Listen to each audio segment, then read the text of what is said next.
So I think A Tale of Our Time is a story that has a special relevance to our current Yuen, something that resonates with modern times and modern people.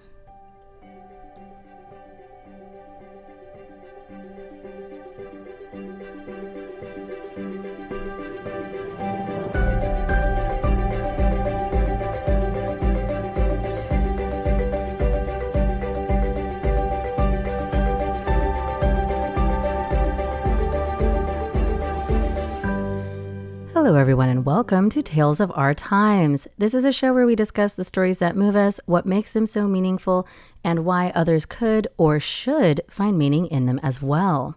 This is not a spoiler-free show, so bear that in mind as you continue to listen. It's my belief that where there's a story, there's a reason to read or play. Once again, in today's show, we'll be tackling a video game. But in this show, we tackle all sorts of things like books, video games, comic books, and more. I'm your host, Amanda Stevens. Joining me today is my guest, Bonnie Yuen. Hi, Amanda. Hi, Bonnie. Thanks for having me. I'm glad that I could have you on the show finally. So is there anything that you'd like to say to introduce yourself? My name is Bonnie. Mm-hmm. I've been in Taiwan for some time now, and I am a fan of playing video games. I have been playing since I was a little girl, so this is a medium that's very close to my heart. What was the first video game that you ever played that you remember? Maybe Pac-Man is pretty classic. Well, what story have you brought for us today? I would like to talk about a video game called Spiritfarer. Mm-hmm. And that's published by? Thunder Lotus Studios. Okay. Do you remember when that game came out? It actually came out in 2020. Oh. In the middle of the pandemic. Wow. Which I think is, it was a good time in some ways for that to come out, for that specific story to come out at that time. Yeah.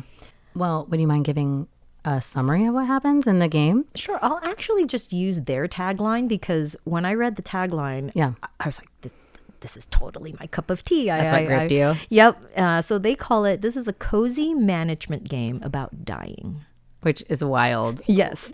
Like, how do those things all go together? It's cozy, it's management, but about dying. So it sounds like it's going to be very dire. No. I mean, yes and no. It is very emotional in many ways. Mm-hmm.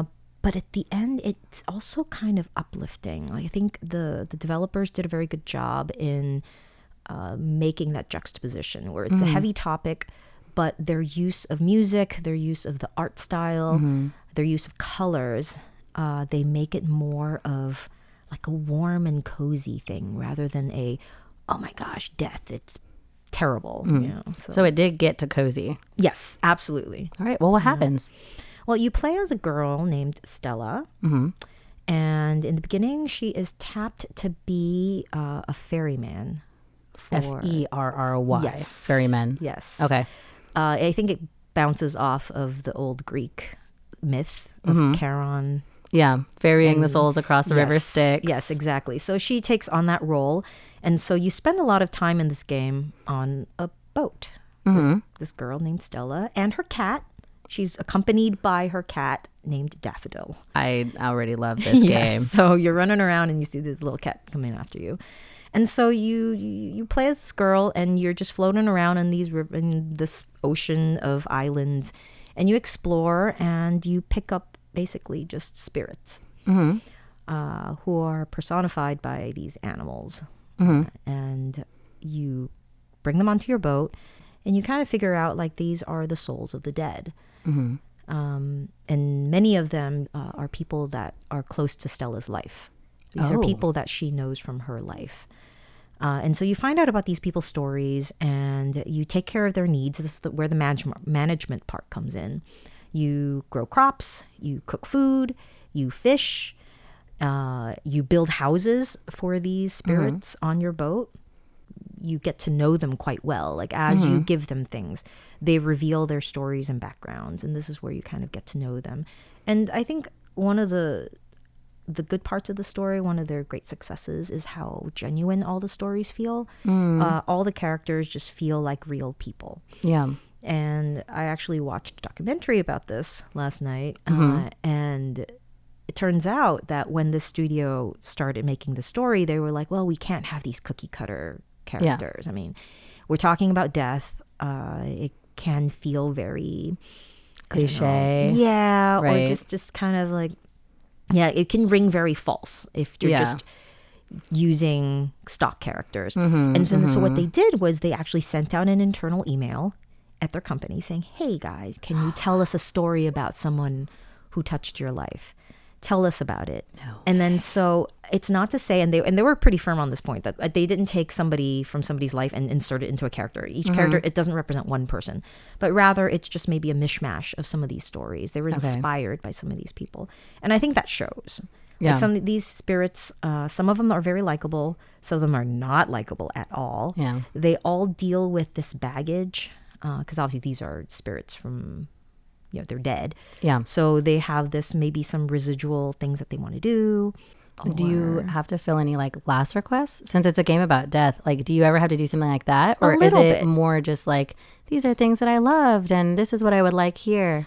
Some of them are like memories that they've had, like of maybe certain food they want, or you have to help them build a house on the ship, like I mentioned. So sometimes they want it a certain way. But through that, you kind of really get a sense of what the character is about. You can also give them hugs. Oh, I love that. Yes, there is a dedicated hug button. So there's I think there's like a button to feed them. There's a button to talk to them. And then there's a button where you hug them. So it kind of makes that, it's a weird thing, but it's a small thing. But I mean, it matters though if you're trying to do something that is like about such a dour topic, but make it something that they claimed right early was cozy. Yes. And like warming. Right. And so you bond with these characters and you fulfill these requests of theirs. And after a certain period of time, they most of them will come to you and say, hey, I'm ready. Oh my God. And then at that point, you take your ship, your boat, and then you move on into this special area. It's called the Everdoor. You drop down into a smaller boat and you paddle this little boat with that spirit and you go to a bridge. While you're paddling to the bridge, the character, says some of their like last words, what they thought about their life, what their memories are. And then when you get there, you give them one last hug and then they go. Oh my God, I'm about to cry. Yeah. I say this so many times, but like this, I've had goosebumps for the last like minute. No way. And after they go, they become a constellation in the sky. Oh my God. Yeah, so it's actually quite nice because actually on the boat, when it's nighttime, you can go to the roof of your boat and look at the constellations. Oh, I get a lot of these like stories because their stories are supposed to be meaningful, but a lot of them that people come in and I'm like, tell me what it's about. And then at the end of it, I'm like this, where like I'm trying to remain professional and like not get weepy. But it sounds so wonderful and like very meaningful in that way. It is. There's a depth to the story that I think is important, and in a way where like grief is a weird topic, right? Grief is something that everybody goes through, but we don't tend to talk about it. And it's kind of a taboo. A little bit. And even in video games, like, I mean, death happens all the time. You play games, you shoot something, you kill it, or you drop from a bridge and you die. So death is part of video games, but it's never quite in this way. It's never talked about in this way, how it, affects you as a person in your real life. And I think it's a good thing to do. Yeah. It's a good medium to present it in. It is an interactive media. And so you get to kind of test out like how does it feel to be, you got to get close to these characters, right? And then help them move on. So you're very much involved in like someone's passing in a very intimate way. Yes. There was a depth to this game that I really enjoyed. Well, is that what made it so meaningful to you? Like, let's jump to that one then. What made this story, the story of Spiritfarer, something that really impacted you to the point that you want to mention it as a tale of our time? Like I said, it talks about grief, which is, I think, a very complex topic. There's also certain metaphors that they present within the game that that really resonated with me. Like, for example, you're on this boat and you do get to expand your boat. You start off with a really small boat and you have to find a place to put your fields, and then you have to build a house for the spirits. The thing about these houses is even after the spirit moves to the next stage, after you take them through the Everdoor, their houses stay. Oh. And so you have this boat where it's a little cluttered. I Yeah. think they did it on purpose, where not every structure is a perfect rectangle. Every structure is a different shape. So you kind of have to play Legos, where you have to stack things on top of each other. So even after the spirits leave, you end up with this empty room that you have built for them. I think it's a really good metaphor for just people in your life, right? For good and for bad. Like if somebody has been in your life, somebody's touched your life, when they leave, whether it's through death or not, they leave something in your heart, much like a house on the boat. Right. And sometimes you think it's a kind of a pain because, it's just there. It's in the way, you know. Right. Like sometimes you may want to repurpose it immediately, Right. looking at it as a room, right? And you can't in this game. Yeah. They're just there. Oh, you can't do anything with it. No, but there are a few houses where you end up doing something in. Like there's one character who leaves, and if you go into her room later, you can do your outfit changes. Okay. In it. So you can kind of repurpose some of the rooms, or rather, instead of repurpose, like you can still use some of them, but a lot of other ones are just there. Right. And I think it's a good metaphor for just people who come in and out of your life, right? Yeah. Whether for good or bad, they leave a lasting impression. That using the metaphor of rooms does feel very like poignant. Like Yes. it feels very personal. Yes, it So does. is that why you picked this as a tale of our time? Like why you think that it would touch others, or is there something even greater than that? It celebrates life in many ways because of the different spirits that come by. There are a lot of personalities that come through. Yeah. And it makes you reflect on a person's life, the value from it, the things that can fit within one lifetime. Because it feels like some of these characters have done so much. Yeah. And then there are some other characters who have had simple lives. And that's another thing to kind of think about and contemplate. So was there one character that touched you more than the others? Yes. Two of the spirit stories really were emotional for me. One of them was this, and spoilers now completely, one of them was this little hedgehog. And you can tell she was just this little old lady with a simple life. Maybe not the perfect life, because she talked about a lot of, she was pretty old fashioned, talked about taking care of her family. That was like her priority in life. It didn't sound like, she had was able to pursue a lot of her own interests, but it was okay. Her family was important to her. Yeah. And I think she died from complications from dementia. Oh, no. And so in the story, her memory starts going, and she starts mistaking you as her daughter. Oh, God. And there's a point when she's kind of befuddled and confused, and you need to take her to the Everdoor. You just know it's time. Yeah, and so that realization where you're like, oh, you really sometimes want to hang on to your characters. You want to hang on to the spirits because you don't want to say goodbye. Yeah. But you need to. And that was pretty emotional. Yeah. Conversely, there was another character who plays Stella's uncle.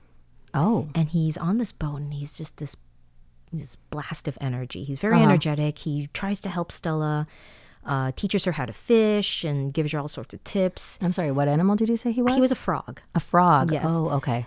And he's just this great support. He's one of the first characters to join you. So, you're starting the game. You're like, I don't know what to do.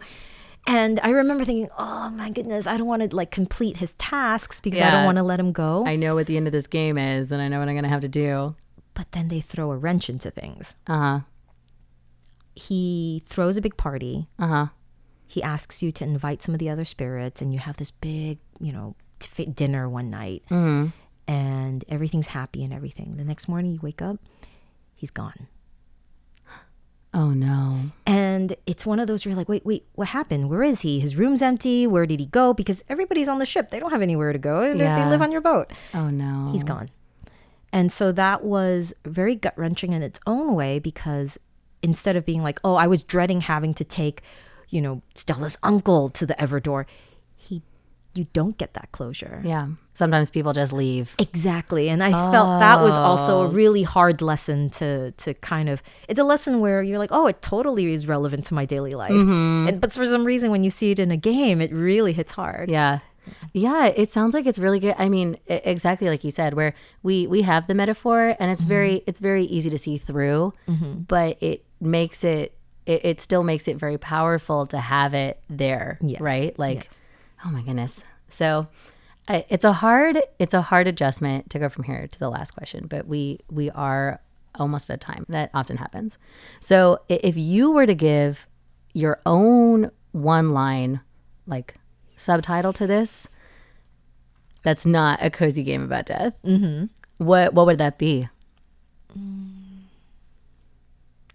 It's a game that teaches you how to say goodbye. Oh, so would that be Spiritfarer, teaching you how to say goodbye? Yes. Oh my God. This is such an emotional episode. I just want to keep talking about it, but unfortunately we can't. That's what we have. You just need to play the game. That's it. I guess that's it. If this has piqued your interest, guys, like it has mine, go ahead and pick up Spiritfarer, because unfortunately that's all the time that we have today. So thank you for joining us on Radio Taiwan International. This has been Tales of Our Time. I'm your host, Amanda Stevens, with my guest, Bonnie Yuen. Thank you once again for having me. Yeah, thank you so much for joining us. I know we wanted to talk about this for a long time, so I hope that came through in this story. This has been us discussing the story Spiritfarer, teaching you how to say goodbye. And we'll see you next time.